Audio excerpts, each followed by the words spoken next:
खुलताबाद शहरासह तालुक्यावर बघितलं जे भटकी कुत्रे आहे, या भटक्या कुत्र्यांचा वावर आपल्याला जास्त प्रमाणात दिसून येत होता. आणि यामध्ये बघितलं तर स्टार महाराष्ट्र न्यूज चॅनलने ही बातमी प्रकाशित केली होती. आणि ती बातमी प्रकाशित केल्यानंतर जी नगरपालिका आहे, नगरपालिकेने कारवाई देखील करण्यास सुरुवात केलेली आहे. आणि या संपूर्ण घटनेची माहिती देण्यासाठी जे स्वच्छता निरीक्षक आहे ते आपल्यासोबत आहे. सर नमस्कार. जे भटकी कुत्रे आहे, या भटक्या कुत्र्यांचा वावर आपल्याला खुलताबाद शहरासह तालुक्यावर दिसून येत होता.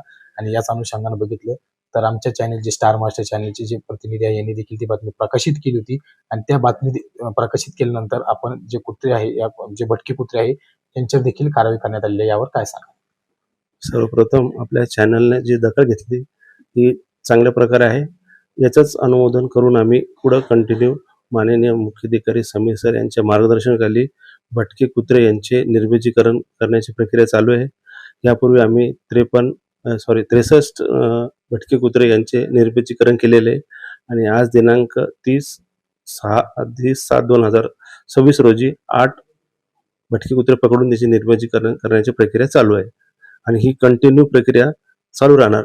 आणि ही प्रक्रिया करण्यासाठी जांभळा येथील होल या कंपनीला आम्ही कार्यादेश देऊन ही प्रक्रिया पूर्ण कंटिन्यू ते चालू ठेवणार आहे.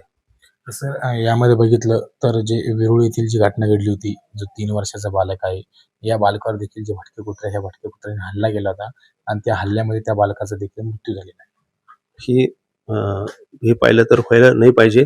थोडी काळजी जर घेतली असती तर ही घटना घडली नसती.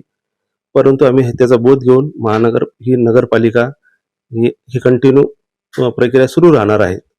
आणि ही आम्ही याच्यामध्ये पथक तयार केलेलं आहे. सर्वप्रथम नोडल अधिकारी, त्याच्यामध्ये 2 दरोगाच्या अंडर 3 असे कर्मचारी आणि एक टीम तयार करून प्रत्येक नागरिकाचा फोन अटेंड करून त्यावर प्रक्रिया आम्ही राबवणार आहोत. सर शेवटचा प्रश्न, खुलताबाद शहरवासियांसाठी आपण काय आव्हान करणार? प्रत्येक नागरिकांना विनम्र आव्हान करण्यात येते की आपल्या वार्डामध्ये किंवा इतर भागामध्ये असे भटके कुत्रे आढळून आल्यास नगरपालिकेशी संपर्क साधून त्यांना माहिती देण्यात यावी की बाबा इथे भटके कुत्रे आहे, नागरिकांना त्रास होत आहे, बालकांना त्रास होत आहे, शाळेच्या विद्यार्थ्यांना शाळेत जाण्यासाठी त्रास होत आहे. त्यासाठी त्यांनी नगरपालिकेशी संपर्क साधून आम्ही ही पुढे कंटिन्यू प्रक्रिया चालू करणार आहे. नक्कीच हे होते नगर परिषदेचे स्वच्छता निरीक्षक यांनी आता सांगितलेलं आहे. जर कुठल्याही प्रकारची घटना घडत असेल, कुठेही तुम्हाला जर भटके कुत्रे दिसत असेल तर थेट नगर परिषद खुलताबाद यांच्याशी संपर्क साधावा, असे देखील आवाहन नगर परिषद खुलताबाद यांच्या वतीनं करण्यात येत आहे.